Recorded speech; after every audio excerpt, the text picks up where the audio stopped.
This is so exciting. Really happy to be here with you all. Thanks everyone in the audience for joining. Keeping Oakland BIPOC, what does it take? As you can see, we have some amazing leaders from the city of Oakland representing today, and we're going to have a great conversation for the next hour. My name is Alfredo Mathew III. I'm a small business owner, working world, and I helped to found a business incubator in East Oakland called Eastside Oakland Ventures, ESO Ventures. And we're just going to get it started really simply with a conversation about what do you love about Oakland that we need to hold on to? And I'm just going to kick it off sharing, I'm from New York City, born in New York City, but I met my wife in Oakland and I had two babies here. And what I love about Oakland is the revolutionary spirit and the big thinking and the great action that takes place in Oakland. Nowhere else in the Bay Area do I get as inspired and motivated by the people.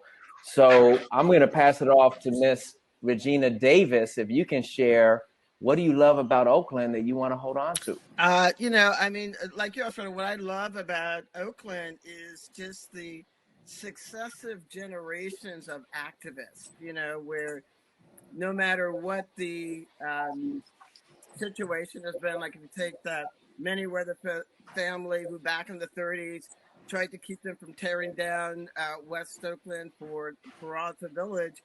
Well, in the successive generation, his daughter, Lillian Love, was able to preserve 50 blocks of West Oakland. Same thing with Paul Cobb.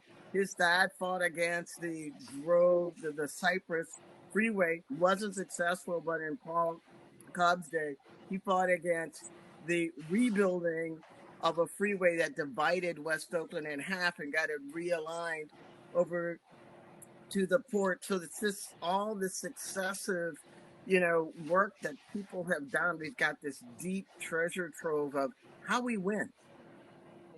It's beautiful. We're going to hear more about your great work. And CJ, what do you love about Oakland that you want to hold on to? I think in addition to everything that's already been said, one of the things I truly love about Oakland is just we keep it real. We're very real. We're down to earth. We're very practical. We know how to have fun and enjoy each other. We have these sort of agreements between each other in different communities as to how we roll and learn from each other and respect each other. I truly love the diversity. I grew up in Oakland. I'm born and raised. So my block has always been very diverse and it's never even been interesting or different. And so that's all I know growing up. And whenever I've left the Bay Area, it's kind of like, where's all the people at? So I just love who we are here in Oakland and that we keep it real. And taking it to you, for also born and raised in Oakland, tell us a little bit about what you love about your home. Yeah, I would say that it's really the people and the resilience, and you don't have the resilience without the people. And so, I feel like that resilience then also translates itself into all the culture. And so all the music, all the activism, everything like that we see that Oakland is known for, I think comes from that culture of resilience. And there's a whole lot of history that suggests that resilience is something that was sort of developed and cultivated, over hundreds of years in terms of where Oakland is geographically in relation to other parts of the state and of the country. So, I think it's important then that we keep those people here so that we keep that resilience here. And as a result, keep the culture. What is the thing that attracts the rest of the world to us? We can't lose that because then the value will be gone. Culture, people, geography, history, all of this. Cindy, how about you? What do you love about Oakland? I love that all of you are from Oakland. I'm fighting imposter syndrome. I've lived here 3 years. I love that Oakland feels like a place where people can be themselves. They can be their whole self. You bring your whole self to your work, to your community, to your friends. And I think, Alfredo, you were starting to say this. I love that Oakland is about families. It feels like seeing families everywhere in every neighborhood in Oakland. It's really life-giving. Fantastic. So that was just kind of to get to know each other a little bit, where we're coming from, but you each represent an amazing organization, an amazing body of work. So I'd love for you to share a little bit about what is your organization, what is your purpose, and how do you manifest that purpose in what you do? And we're going to start with you, Cindy, because you were last. So, and welcome to today. Thank you. Yeah, sorry about my tech problems. I am the executive director of LISC Bay Area. So LISC has been in Oakland for 40 years. We are a local branch of a national nonprofit. We work broadly in affordable housing and economic development. And I like to say that our purpose is that we facilitate the creation of community-centered agendas, and then we drive investment, both grant investment and loan investments, to those agendas. And I think most importantly, our aspiration is to drive investment as defined by power and relationships. So it's not just like we hold the money and we give investment. It's that we're really here to share power and build other people's power. It's an empowerment model. We really believe in self-determination by people in their own neighborhoods. And we do this by investing in the individuals who live and work in those neighborhoods and in the organizations that are part of the community development ecosystem. So really broad national organization with deep roots, and a lot of focus is going to be on Oakland. I know that you're new to this role, right? New executive director within the last year, but you have some big things happening in Oakland. We're going to get into that in a little bit. Now, Trevor, you have been very active. You have a lot of things going on. Can you tell us about some of your initiatives and the purpose behind them? Yeah, certainly. So I am the founder of Oakstop, which is a community-centered social enterprise that is really grounded in place. We use commercial real estate as a platform for economic development, primarily through providing co-working meeting space for businesses and organizations, as well as arts programming and business support services. And so as part of my role with Oakstop, we also recently co-founded the Oakland Black Business Fund, which is focused on using capital, primarily through grant making and technical assistance, to empower other Black businesses here to be resilient, but more importantly, for those Black businesses to work together within the Black community to empower each other. So a lot of the work that we do focuses on funding one Black business with a certain skill set to work with another Black business that has a certain need. And then from there, not only do we help solve a problem or sort of accomplish that need that business has, but then we're also facilitating an ongoing B2B relationship between those Black businesses here in Oakland. So, all of that sort of rolls back up to this theme of self-determination. And we very much believe that, it's up to us as a Black community to form our own businesses, provide our own resources, and employ our own people so that we're not in a position where we're having to ask from things from other people. Powerful, and a lot of synergy there. Right? This idea of self-determination, grant making, technical assistance, kind of weaving together the ecosystem. Now, CJ, this must all be speaking to you, because tell us about the Black Cultural Zone and the great work you're doing in the East. Yeah, thank you so much. I'm the CEO of the Black Cultural Zone Community Development Corporation. And the corporation was actually formed by a collective of nonprofit organizations, Black-led, the East Oakland Black Cultural Zone Collaborative, who said we need a Black Cultural Zone. 2010, starting to notice the decimation of the presence of Black business and Black people in Oakland. It was a concern. And I love Oakland. I love all the diversity, and Black people are Oakland's mojo, and we need to be here. And so we unapologetically center bringing Black businesses and people here. And the formation of the CDC was really around how do you activate that goal to really restore, return, really, recruit and really support Black presence in Oakland. And we do it through four things. One is by centering our arts and our culture and the expressions of those things in everything that we do. And what we do is around placekeeping. So similar to Trevor, around what's the commercial real estate strategy in this country. The language of power includes real estate, and we have to have ownership, but not for an organization, but for a collective and a collaborative purpose. So placekeeping, ownership, development, the traditional things that CDCs do. Economic development is important as well. We don't just want to build affordable housing. We want people to be able to afford whatever is available. And so that means that you have to have strong businesses and you have to have career opportunities that work. And you have to build a strong economy where the dollars really circulate within the community for longer periods of time. Some of the traditional Black neighborhoods that we've heard about in Tulsa, the dollar stayed in the community for 18 months or greater.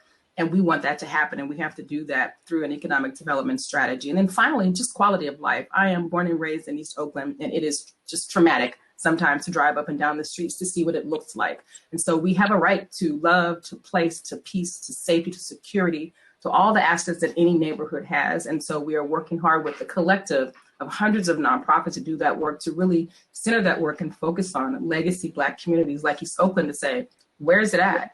We deserve the best, and we are demanding the best, but actually working with those groups to strategize on how to do that. So that's what we do at the Black Cultural Zone. That's fantastic, powerful, also very aligned. And Regina Davis, right? This is your choir right here. They're singing your song. Tell us about your work with Mandela Station.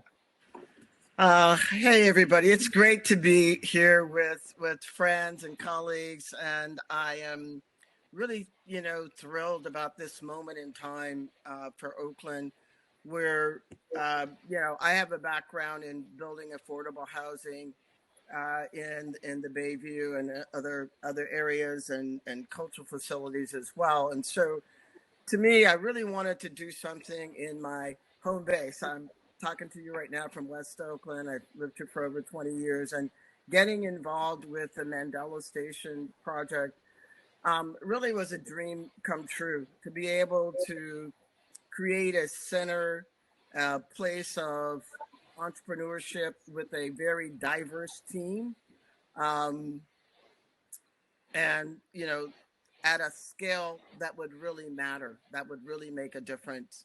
West Oakland is a community that has had large-scale projects that weren't from the community, nor were they for the community, and really, Mandela Station is just that. It will be a mixed-use development.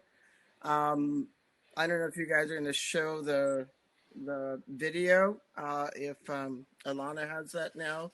But what it really is, it's three that are a part of that will become a part of the fabric of 7th Street, which was decimated by BART.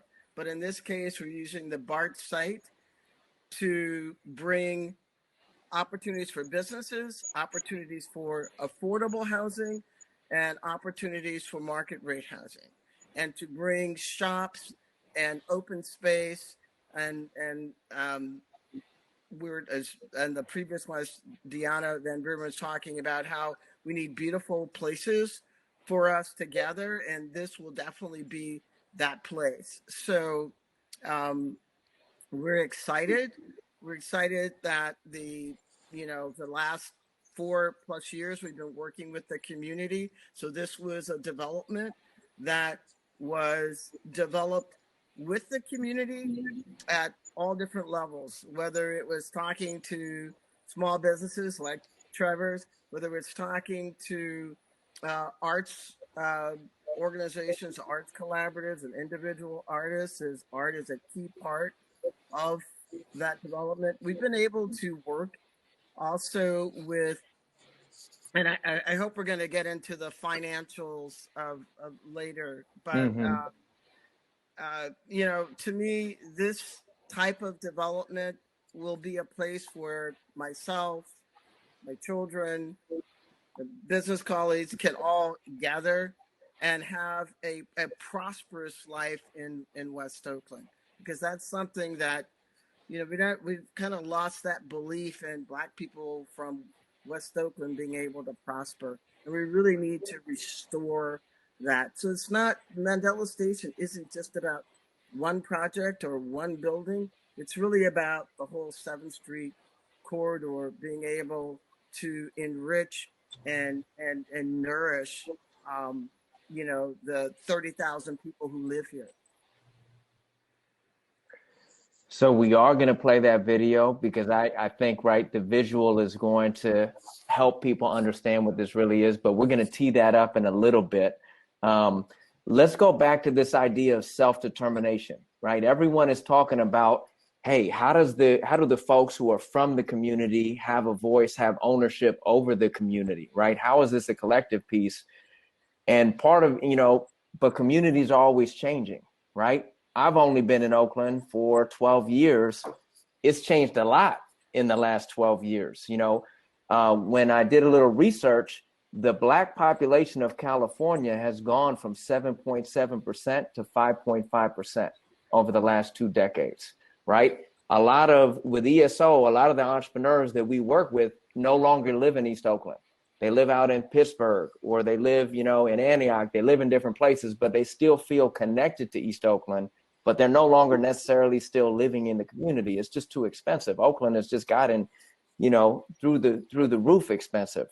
So who can speak a little bit to this idea of what are the actual strategies to keep and retain Black, Indigenous, Latino, POC communities rooted in Oakland?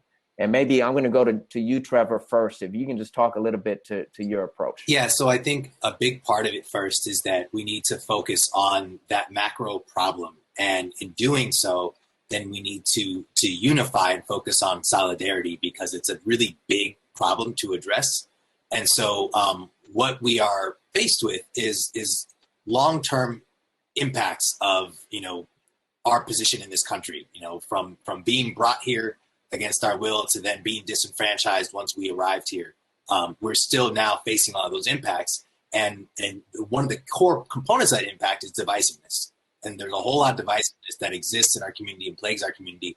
And as a result, there are essentially class lines that separate us and keep us from being able to advance in the ways that we could, because those who are given opportunities and resources then take those opportunities and resources and typically are focused either on trying to secure their own survival and or to commingle those with the existing power structure. And so a lot of what we need to focus on instead is unifying across all those different levels of class with an agenda of pushing our communities forward first.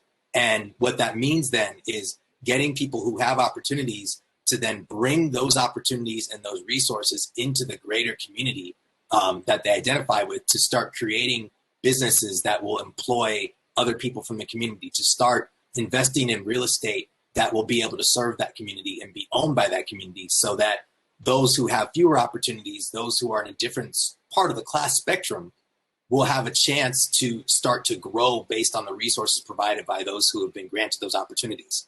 And so it's really a paradigm shift in terms of seeing those who previously have been pulled out of the community by the power structure, those people now becoming leaders to actually lead the rest of the community and to provide them with access, the same access that they've been given, as well as the skills, the resources, the training, so that those people then can also be at that level as well.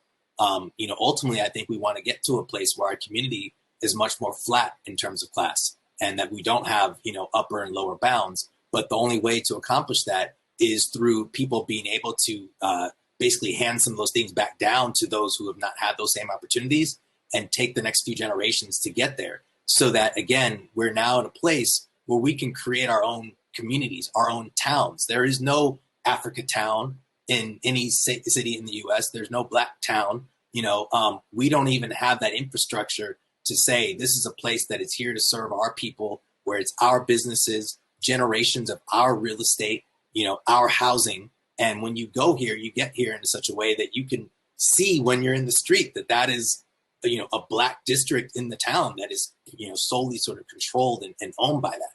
So I think that a lot of it really comes down to, we're looking at self-determination.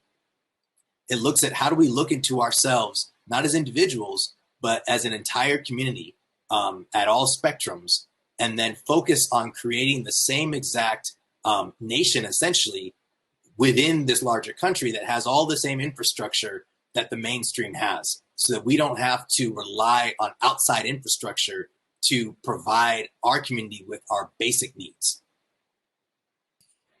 So I'm hearing a lot of historical, elements in there. How similar or different is this to like Black nationalism? Marcus Garvey, Malcolm X.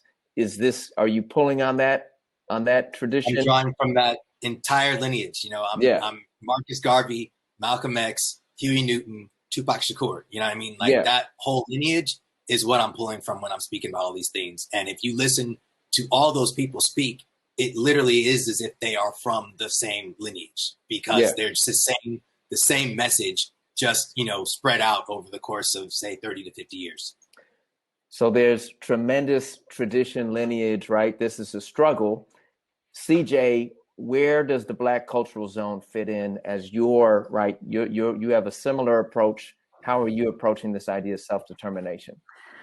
You know, that's a great question. You know, the work that we're doing is really doing our best to provide as many opportunities for folks to make a personal choice to put their money and their actions where their mouth is. And so we all know why we're here. We all know what's been going on. It's nothing new. But what are you doing with your privilege? You know, are you going to shop at the Akoma Market instead of shopping somewhere else? Are you going to support the folks at the Lake Merritt instead of shopping somewhere else? Are you deciding to go rent from an elderly Black couple who's close to losing their home instead of spending that money in some $8,000 a month apartment? What are you actually doing with your daily decisions? And our job as an organization is to provide all of those opportunities. So there's no more excuse anymore. You don't have to actually shop. And you can support Black and brown vendors in several places in Oakland. Put your money where your mouth is. If you, for instance, jobs, you know, you can work anywhere you want to work. I could work anywhere I want to work. And I chose to work at the Black Culture Zone because I wanted to bring my time and my talents here. So people have to individually say, throughout the day, we have enough to sway this. If everybody stopped buying on Amazon and bought local, it would change the world like that. I talk to a lot of folks who say, you know what, CJ, I only shop at Akoma Market now. That's great. You know what that really is? 100% of that money that was going outside of the community is going in the community. If you're fortunate enough to have a liquor store or a corner store or a beauty supply store in a Black neighborhood, have you hired Black folks from there? I get it. You want to hire your kids, your cousins, your nephews, but what decisions are you making with the money that flows through you? Who you hire, where you put your time, where you spend your money, how you use it. You know, all of those developments in downtown Oakland that, again, $8,000 or what it is now, $8,000 a month for rent. All of those young people could literally go to East Oakland, rent a room. It may not be as flashy and as fancy. It's a little loud on the weekends, but you could save someone's home just with that decision. So what opportunities how are we making people aware of this? So part of it is telling the truth and showing the truth about how we got here, you know, why we're here and what can change. You know, and then we have to reconcile why people have different truths. Then we can talk about real reparations at a state, federal, city, organizational, and private level. What does it mean to repair the harm that's been done or to use your unearned privilege? I have unearned privilege. I was born to a family in East Oakland who owned their home. That's all I've ever known. I get that I'm privileged. So what am I doing personally in my work, in my personal life to change the situation? Time for talking is over. What are you actually doing? Follow the trail of your money, follow the trail of your actions, follow the trail of your statements, and show me that you really understand and you really want to change it. Because giving up privilege ain't easy, right? Colonialism, as they say, is a drug. I was on Amtrak and I was in my private car. Do I want to give that up? Probably not. But if you really want a different world, if you really think it's unfair what we got here, show me. And we have to give people the opportunity to show us that. We're having assets and housing and opportunities and jobs and Akoma markets, et cetera, so that they can actually practice what they preach. So it's not just your consumer choices where you shop, but it's potential policy changes, legislation, reparations, right? It's like from the macro to the micro. Cindy, speak to us from LISC, an organization that's really an intermediary between philanthropy and corporates and community organizations like Trevor and CJ represent. How do you view your role in fostering self-determination? Yeah, thanks. I love a number of things that have been said so far. A little bit about me. My work experience comes from working in San Francisco's Chinatown. So I was there for 13 years. What I learned there is that there's this combination of building community voice, forces with that voice, advocating for attention. And because we kind of live in a hot market area, drawing the line in the sand about what development looks like. I'm hearing already today, and I've been learning that for Oakland, there are folks that have already been displaced, right? So how do we do that work to seek the people who are rooted in the neighborhood as we support communities. Traditionally, LISC has been deeper in affordable housing, and so our role really is to support groups like your group, CJ. Listen to you, direct resources to you.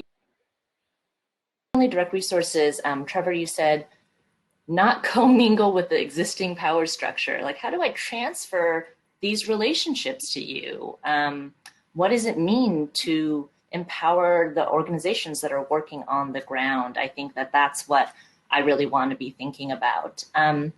Another way to think about this work is to make sure we're doing it from an asset-based framework. So we're not talking about what's deficient in our neighborhoods. We're talking about what's strong about our neighborhoods, what's amazing about them, and how do we build on that? So you're not taking some kind of cookie cutter framework about what you think a neighborhood should look like. You're building it from the ground up. And so at LISC, there are specific programs in economic development. We think about support for commercial districts. Regina, we would love to work with you on 7th Street. We think about supporting small businesses, but I think in the Bay Area, that's really for us to support the business development organizations that support small businesses. There's so much great work already happening. And in affordable housing, the questions I ask are, who owns the businesses involved in affordable housing? Who are the developers? Who are the general contractors? Who are the subcontractors? Who's the architect? I think building that whole ecosystem for BIPOC people, like that's where the power will come from. Great. So Cindy just gave right. She wants to get involved. Regina, take advantage of that. So Regina, you're up next, and we're going to start playing that video. Hopefully, it's going to pop up here. Give us a deep dive into Mandela Station and what you're building. Okay. I don't see the video. Oh, okay. It's coming up right now. So this is this animation was created to during the process of doing the community engagement process. So a lot of what you see here is based on that. And just the fact that it's named Mandela, if you're not from West Oakland, one of the borders of this site is the Mandela Parkway. And we named it Mandela because we realized this is a restorative justice project. And it's important that we look at it as being restorative. As you know, BART came in, they tore down 500 homes. They eliminated hundreds of businesses. And I was just getting another, I was on an earlier call about reparations this morning, getting a further history about BART. But what I think is really important is that from the very beginning, as real estate developers, we're building affordable housing. The building that you're looking at right now is a 240 units of affordable housing. And a third of it will be affordable to people at a third of the area median income, which is about $30,000 or less for you folks that understand that. The overall development was, we're in a partnership, and we're creating a beautiful partnership with the Oakland Housing Authority around that. And one of the first things they said to us, and what the community has said, is we don't want just another affordable housing development and have the developer walk away. We want jobs. We want activity. We don't want it's a place that's asleep during the daytime. We want a place that is invigorated with commercial activity. Now, people are saying this even though there is no office building on 7th Street, right? So they're asking the developer to go out and raise, a couple $100 million to build an office building in a place where there are no office buildings. The same thing is true about building market rate housing. And we're saying we're not the neighborhood that says we don't want any market rate housing, because we want a place for that missing middle, for those other folks to be able to come. So we have a holistic community.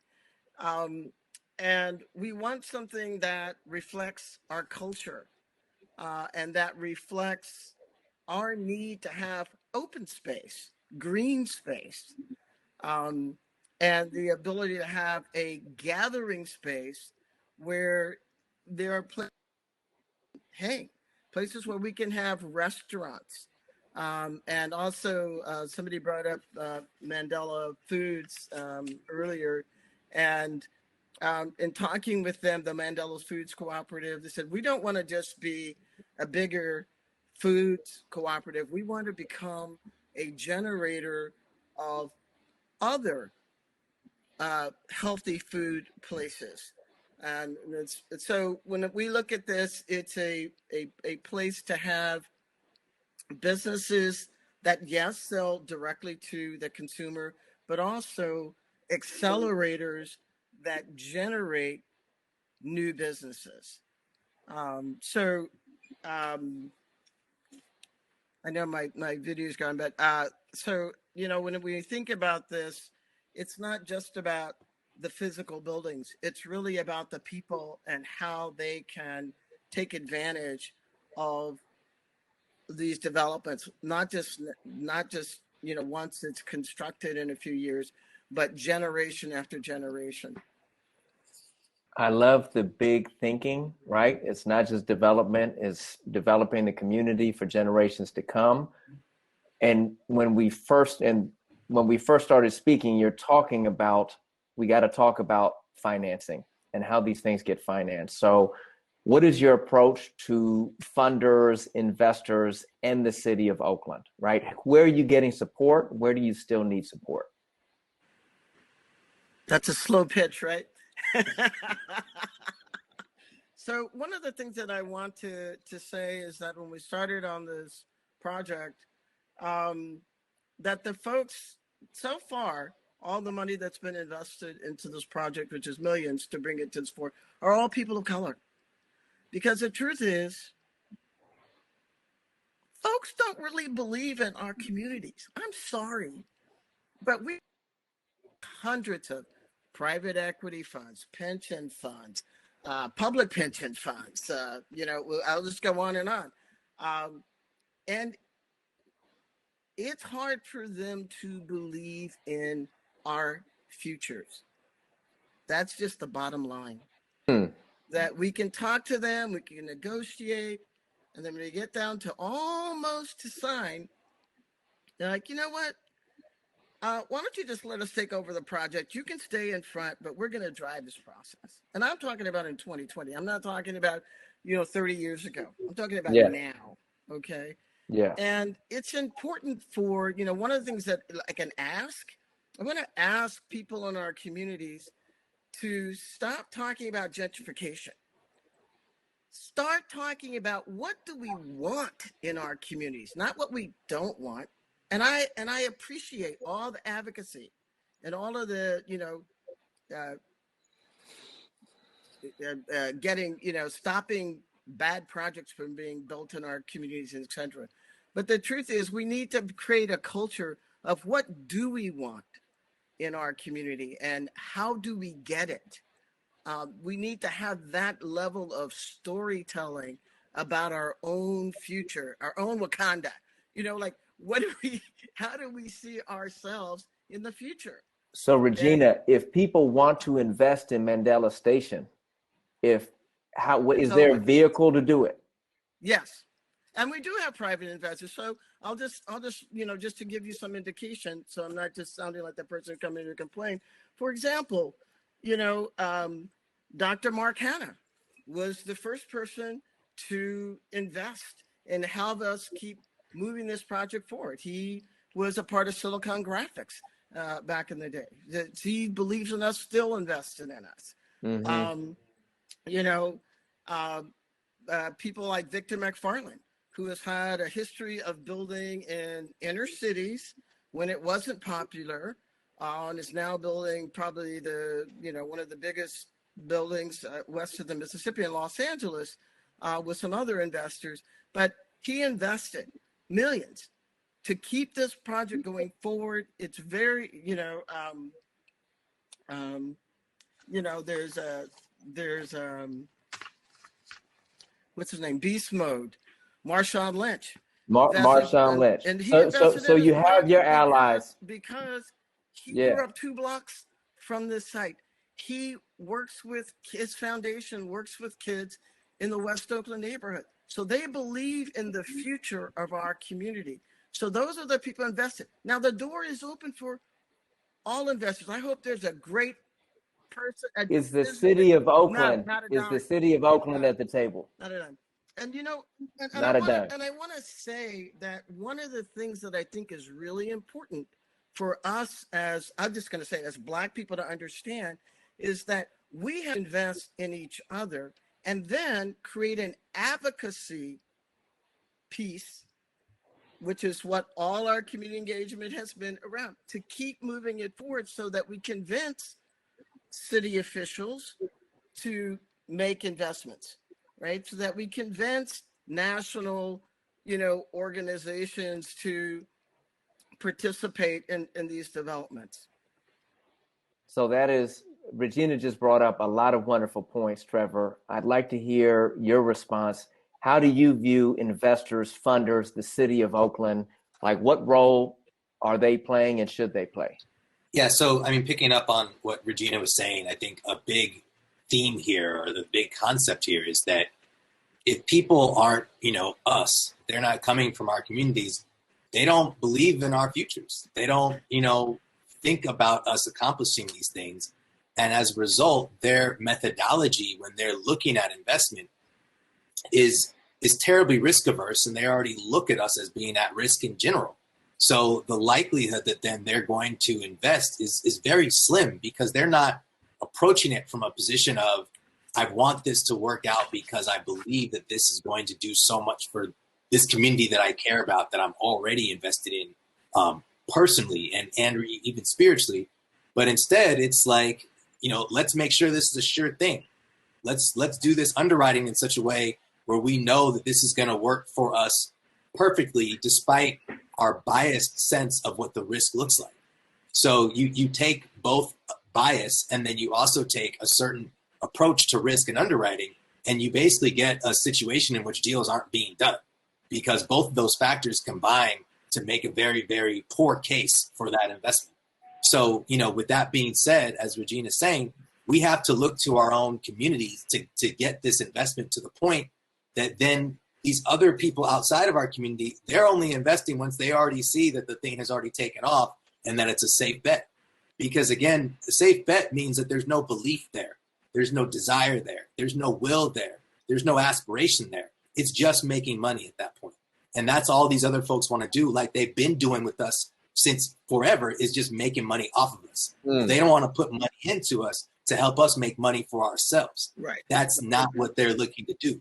And so when we look at the city of Oakland, like Regina said, not a dime, I think that applies to anyone else who has, tried to do a project in Oakland. When I was building Oakstop, the number of people that came in simply because it has Oak in the name and said, oh, so the city got behind you on this. And I said, not a dime, not at all. Because guess what? If I try to go that route, I'd still be standing outside the building talking to you about how I'm trying to get inside. So we need to divest from those power structures from jump as a way to demystify what it looks like to actually do things for ourselves.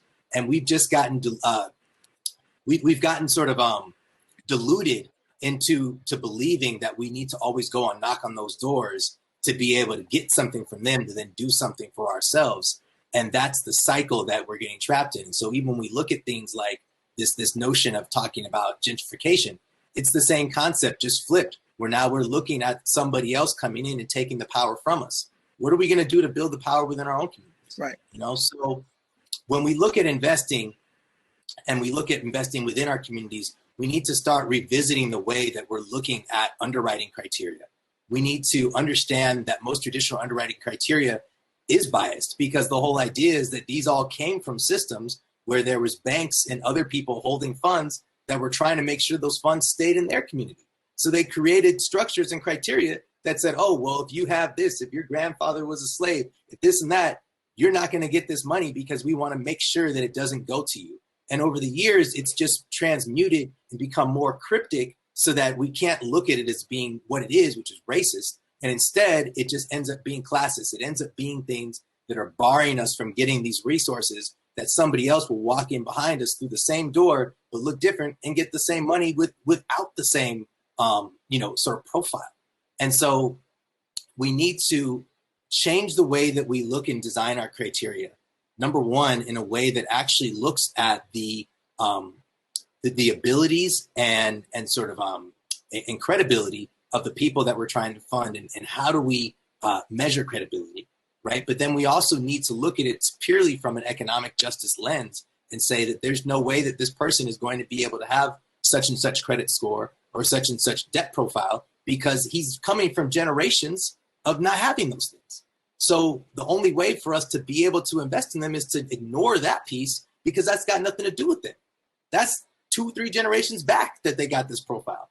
What have they done in their lifetime that illustrate their ability to, number one, take these funds and do something positive with them, but then two, actually return that capital? And I think a big part of it is that we overlook the returns that come in the form of impact for a particular community, and we only focus on the returns that are monetary. And sometimes, based on economic injustice, the returns that are more impact driven for that community are what we should be looking at, because these people are already starting from a place where they're, several yards and feet behind on the football field than others. So an impact and a return is simply being able to advance the entire community forward, so that we can get to that point where, as a community, we can provide those larger, more market rate returns to those market rate investors. But right now, if somebody was thinking from a market perspective, how to be more sophisticated, how do I pull this entire consumer base forward so that then all of them can participate in my bottom line? Because now, as a generation, they all have the capacity and efficacy to actually make those kinds of returns. So when we look at investing, we need to figure out how we can get how we can siphon this ourselves and kind of get the engine started on our own within our own community, so we can start to make those investments that have different underwriting approaches to them, different ways of understanding what the value is of investing in these businesses, developments, and entrepreneurs, and then start that cycle so then other people will start to catch on once we've already done it. But the key is, like Regina said, those investors they got in Mandela Station were all folks of color. And that's what we need to do to make sure we get it started like that. So as Carolyn was saying, privilege is a drug, and we got a lot of fiends out there, and so we got to make sure that we get people to kick this habit and start to think about what they can do to actually invest in our own communities. And there's plenty of people right here in Oakland that look just like me, that got money, that got job experience and what have you, but then they're holding on to that privilege because they're just scared of what might happen if they let a little bit of it go back into their own community. And that's where we got to unlock that and kind of take that leap of faith. And for me, that's the audience that I'm looking at. I'm looking at the, as Regina was talking about, those, Victor McFarland's of the world, of people who have those resources and can make those changes. That's who we got to be targeting. And those are the people that we got to address if we want to make these changes in our communities. I mean, right, we could just talk all day because there's so much to unpack in what you just said. The U.S. is missing out. Oakland is missing out. California is missing out on trillions of dollars of impact of economics, mobility, production, because we're not investing in Black and brown communities, right? But you and Regina are both saying that we're going to build this on our own. We're going to do it ourselves with private equity from our communities. But there's $1.9 trillion in stimulus spending that's coming out, right? State of California is doing billions of dollars of, rebuilding California.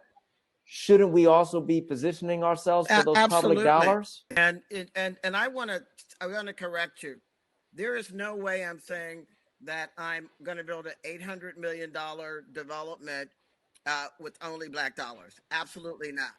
I want to be very clear. I totally expect private pension funds, state of California, the Biden-Harris infrastructure stimulus money to come directly to Oakland. I mean, just think about it.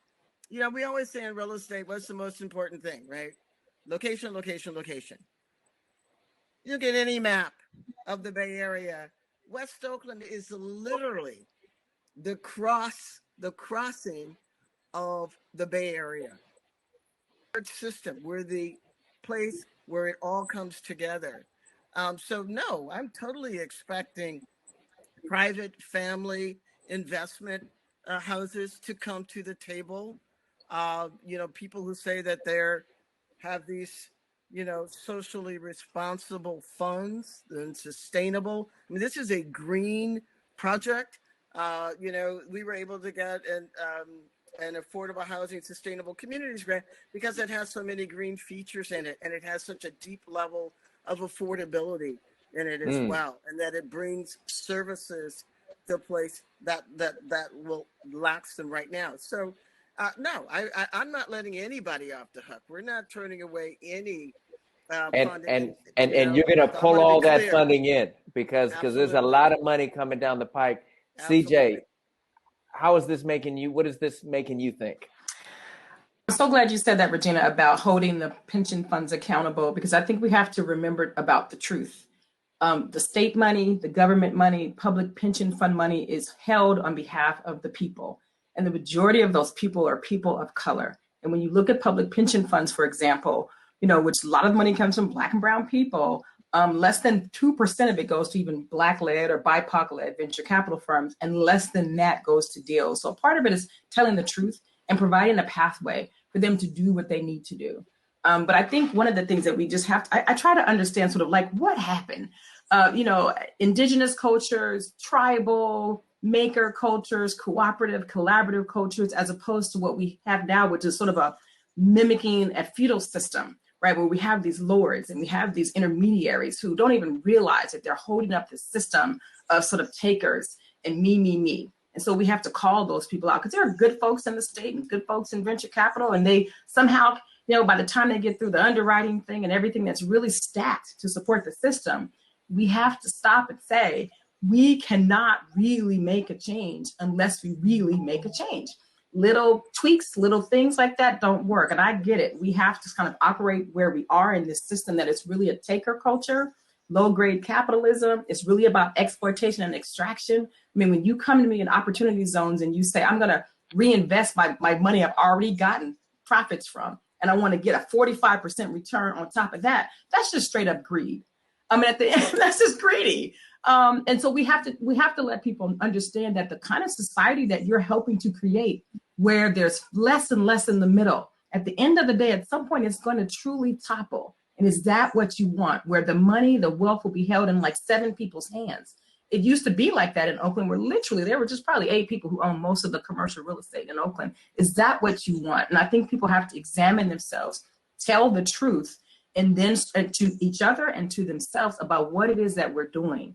What makes this so difficult for you to really do right by people? Do you mean it and don't you? And at the same time, we still have to do the things that Trevor is doing and Regina is doing, and going out and acquiring those assets, but still holding folks accountable that you are holding the people's money. How dare you not invest? How dare you not distribute? It's not your money.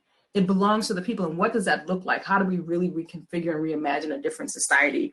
And I just think we just have to remember that we're working in dual worlds. Indigenous people, Black people, our nature is maker. Our nature is collaborative, but we're in a different society that is not built for us. Most BIPOC people were brought here as tools to deliver a certain outcome for the wealthy. And there is no desire to keep us going forward.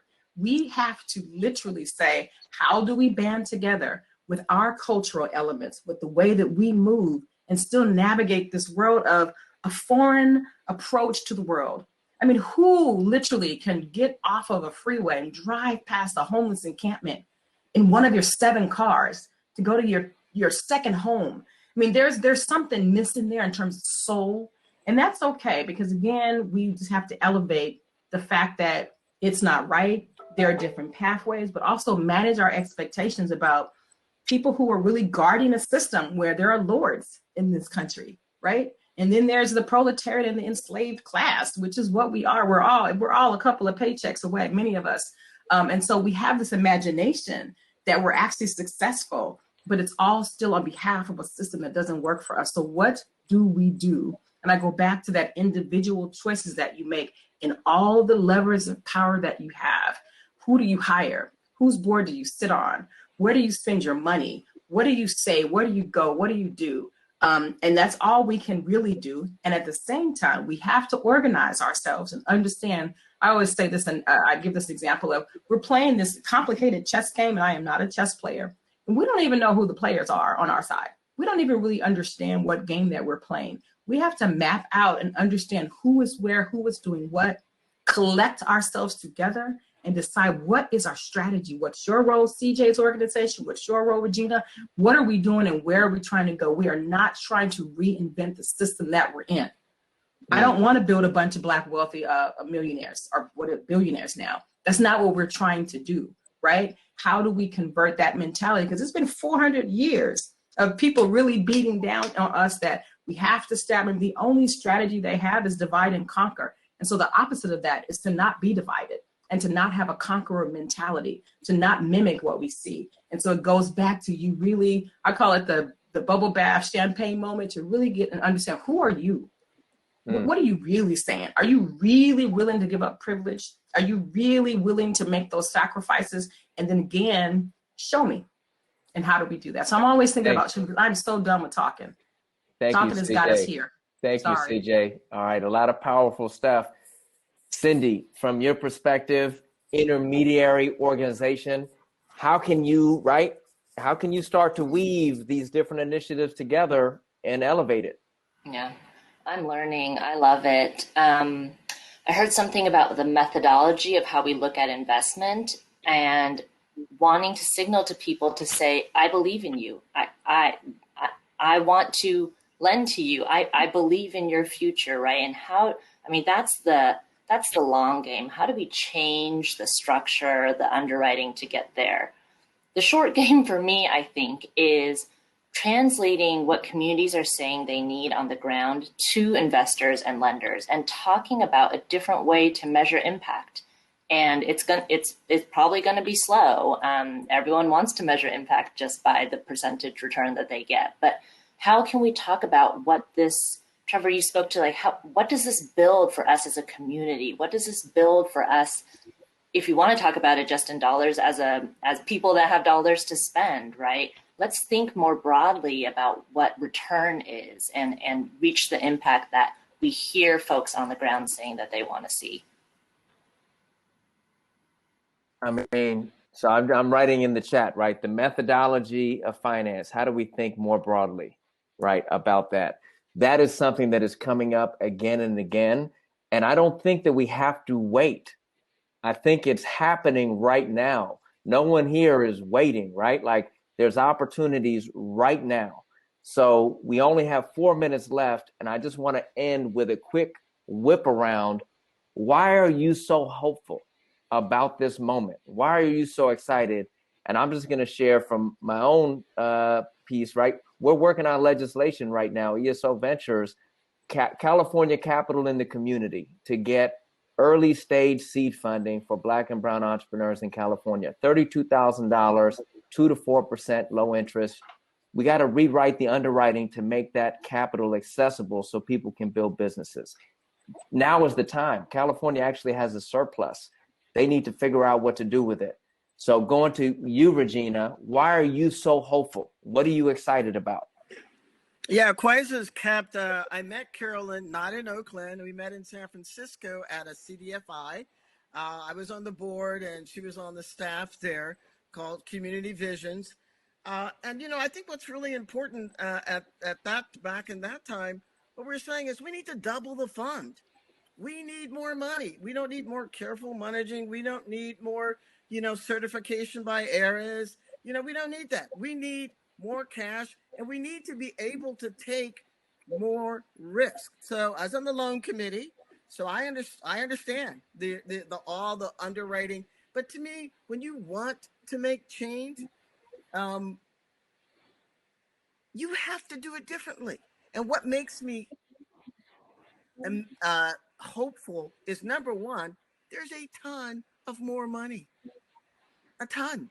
And we need to make sure that this money comes all the way down to 7th Street, not just to the state of California or not just to the Bay Area and You know, we really need to hold ourselves and all entities, and especially the so-called progressive ones, are the ones that are given funds like CDFIs specifically for this, to get that money on the street. If you need to cut your interest rate, if you need to not have personal guarantees, do it. Just do it. Make it happen. No excuses. CJ, why are you hopeful? I believe in miracles, and I believe in us. I believe in my ancestors and us being here, myself, and Trevor, and Regina, Cindy. It's a miracle that we're here, given what our ancestors have been through. So I believe in miracles. I believe in my ancestors, and I believe in Black people. Trevor, why are you hopeful? There's a shift in power right now that a lot of us are feeling. The other power structures have started to show that they're in some ways compromised. We're actually able to attack their values right now. If we were looking at this as war, which it is war, we are at war, they've shown a vulnerability, and there's an opportunity right now to attack that vulnerability. And a lot of that is values alignment with a lot of the marketing speak that has been put out there. And as Regina's saying, if people say they want to do something, then we can challenge them, and we can go to that power structure and say, you are not doing enough based on what you say you want to do. And everybody now is being challenged to make statements. And since they've all put those statements out there, now we can call and basically get people to put their money down on those statements. And most people have put those statements out there with the expectation that they're not going to be actually called. So now it's time to call and have that capital call and get people to say, look, you've said it, it's time to do it. And I'm very hopeful for that. And on top of that, that vulnerability has mobilized several other people in the Black community, in other communities of color, to say, this is our time to go ahead and take that. So we're not going to ask for it, we're going to take it. And I'm excited for that happening, because it's happening all around me. Cindy, you have the final word. Oh, I'm incredibly hopeful from the energy on this panel and what is emerging as a shared purpose, which is a shared purpose about the collective, right? It's about the people, and it's not a purpose of just individual wealth gain. So I'm thrilled to see what's going to happen next. Well, this conversation is obviously not over. It's been happening for a long time. It will continue well into the future. Thank you all for your time today. Thanks everyone for joining us in the audience. And you know where to find everyone right here. They're all doing the work. So reach out and support.